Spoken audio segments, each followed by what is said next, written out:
হাসিনার পাতা ফাঁদে আমরা যেন ফাঁদে পা না দিই। আজকে দেশে স্থিতিশীলতা বিনষ্ট হচ্ছে, অস্থিরতা সৃষ্টি হচ্ছে।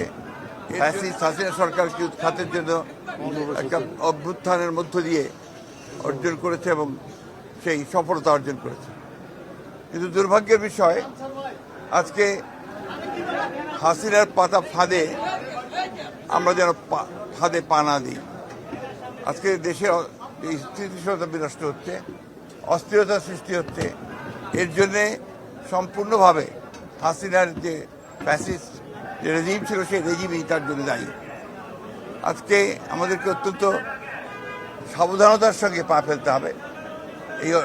এই যে সফলতাকে আমাদেরকে সফল করতে হলে আমাদেরকে অত্যন্ত ধীরে ধীরে এগোতে হবে।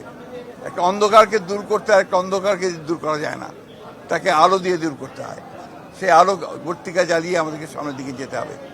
আমরা সংশ্লিষ্ট সকলের কাছে আহ্বান জানাতে চাই যে সবাই একযোগে ঐক্যবদ্ধ হয়ে এই দেশের স্বাধীনতা সার্বভৌমত্ব রক্ষা করার জন্য, স্থিরতা রক্ষার জন্য, ফ্যাসিস্টদের বিরুদ্ধে গণতন্ত্রকে প্রতিষ্ঠা করবার জন্য তাদের কাজ অব্যাহত রাখবে।